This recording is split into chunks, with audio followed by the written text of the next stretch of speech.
This has nothing to do with the other 40 episodes that I have on YouTube.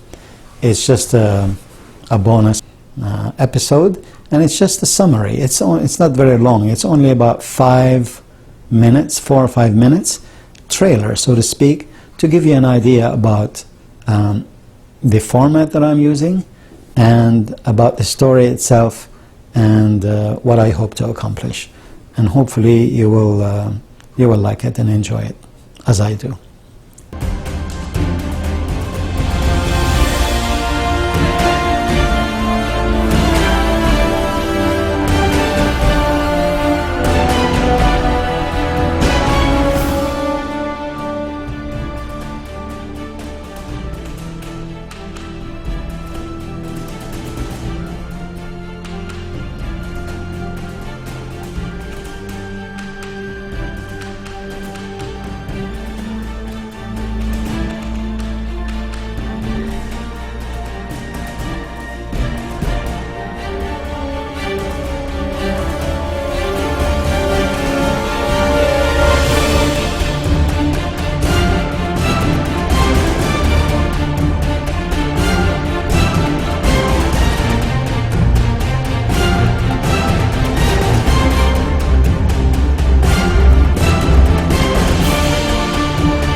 So, that's the myth of Gaia.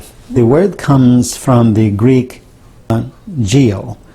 Geo means earth in Greek. That's where we get words like geology and geography and geometry.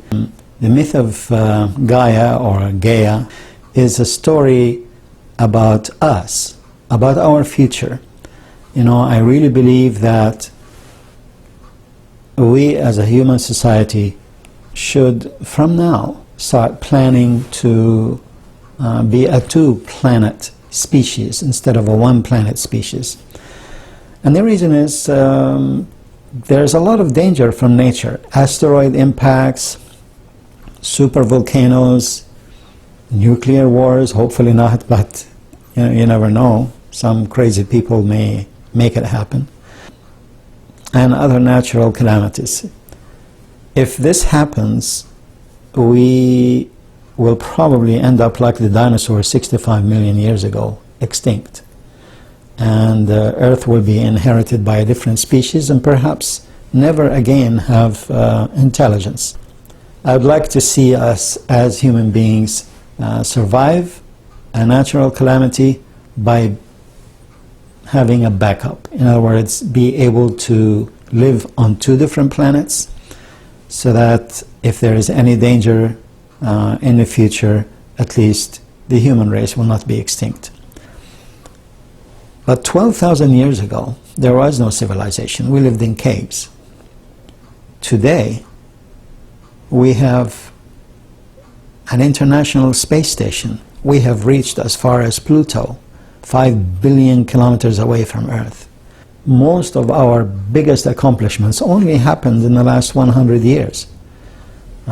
So progress happens very, very fast and in a geometric way. We are destined, I believe, to dominate not only planet Earth, but also other planets. And I believe that we have a tremendous opportunity in our hands, and the technology and the know-how today to plan so that perhaps in the next 50 years or so we can seriously start thinking about going to the stars. It would not be an impossible dream, just like 100 years ago people thought it would be simply impossible to even fly, never mind going to the moon, and look at us now. So I believe it's possible, and I believe that using science and technology and reason and understanding and cooperation, putting our petty differences behind us and cooperating as a human society, thinking of ourselves as a species that has to survive on this only planet that we have today, is this one. And if we screw it up, and if we don't do things wisely among ourselves, we will not survive. We'll just become extinct like the dinosaurs. So anyway, that's the philosophy behind my story. And of course there's a lot more, because there's adventure, there's excitement, there is tension, there is romance, and there's travel between the stars, and there's conflict for sure. But I have avoided war and killing. There's already enough of that. We don't need that. I wanted to show a more positive future where, yes, sure enough, there will be conflict, there will be differences in opinion, there will be different philosophies, but we don't have to resolve that by war. We can resolve it by understanding and dialogue and cooperation. So anyway, thank you for tuning in. I hope you enjoy my book, my video book, as I like to call it, or video novel. And please tune in again for future productions. Thank you very much. Bye-bye for now.